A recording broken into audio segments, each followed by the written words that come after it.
Muy, pero muy buenos días. Bienvenidos a esta cita del fin de semana aquí en Radio Universidad 89.5 FM.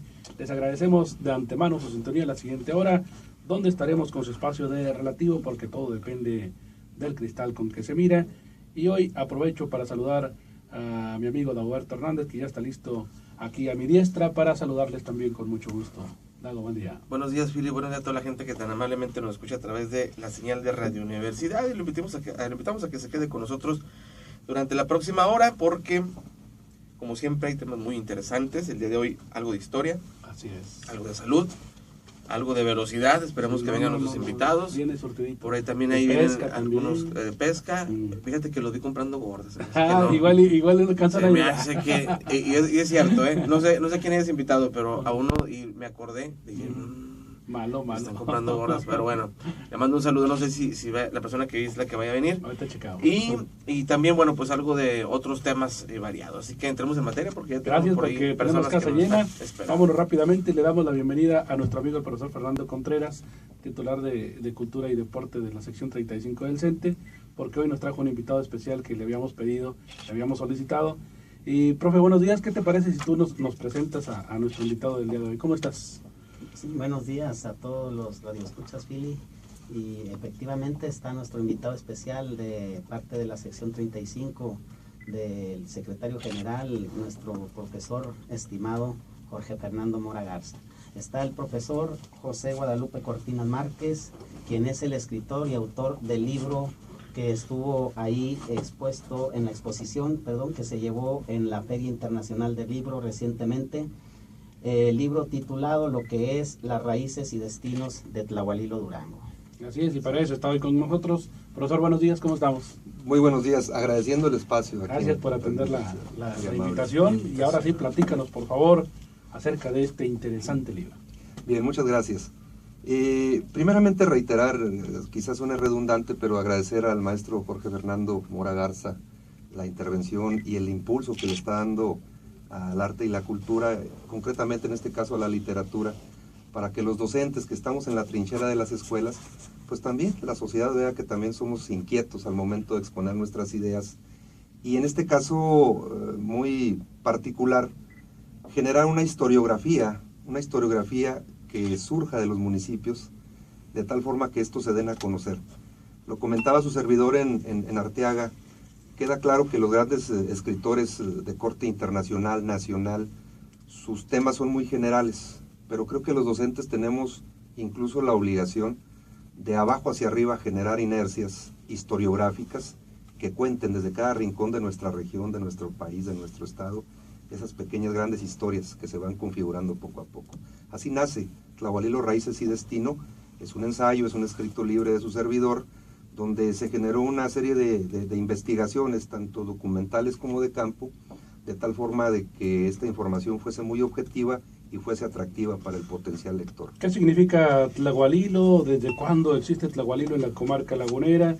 ¿Y qué está plasmado en estas casi 500 páginas de este libro, profesor Cortina? Tiene varias acepciones. Realmente Tlahualilo es consecuencia de lo que llamamos un sustrato lingüístico. La zona de Tlahualilo fue una zona tocada, vamos a decirlo así, fue una zona donde los grupos migrantes de la parte noroeste de México y suroeste de los Estados Unidos fueron avanzando hacia el Valle de México.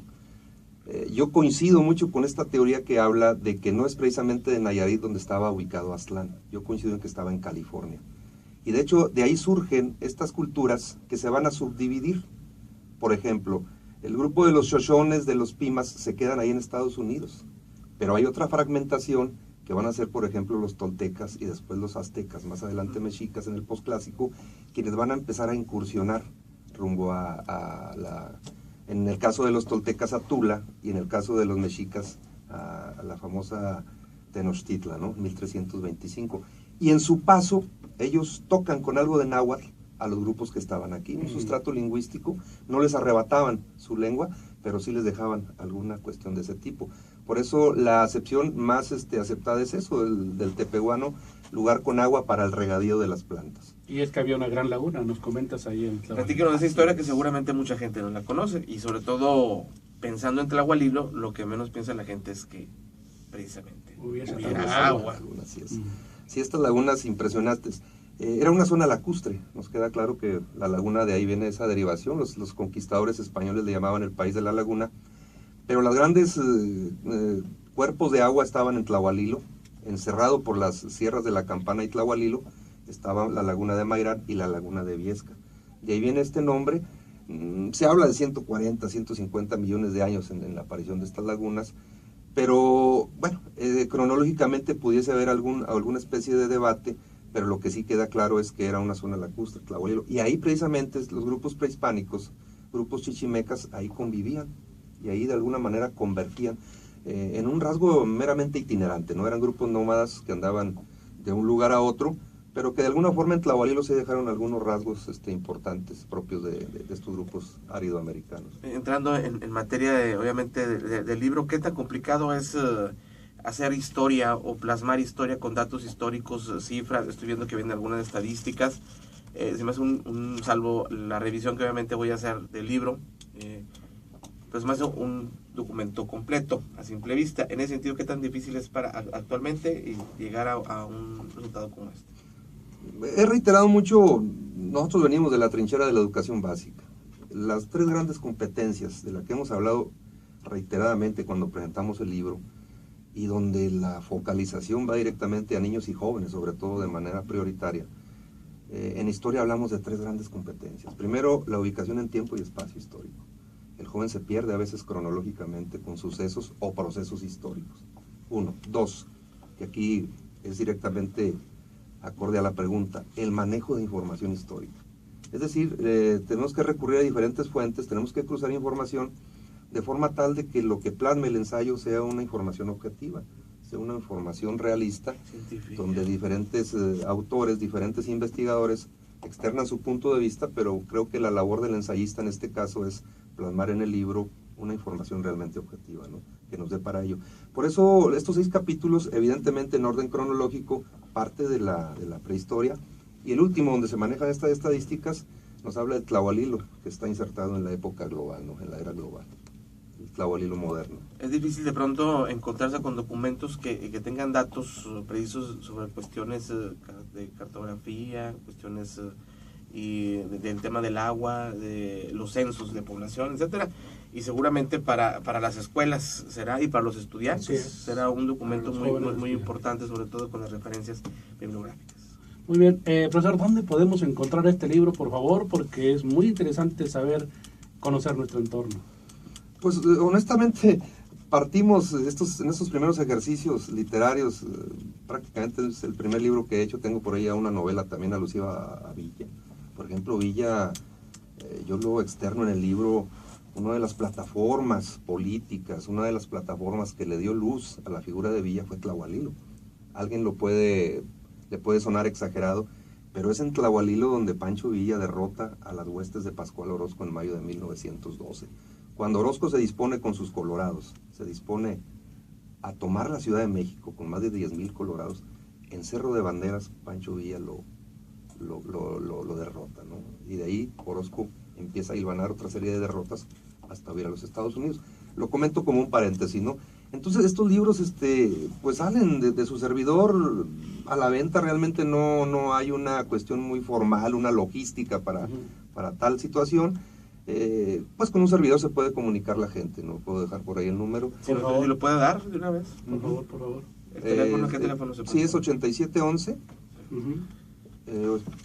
850382.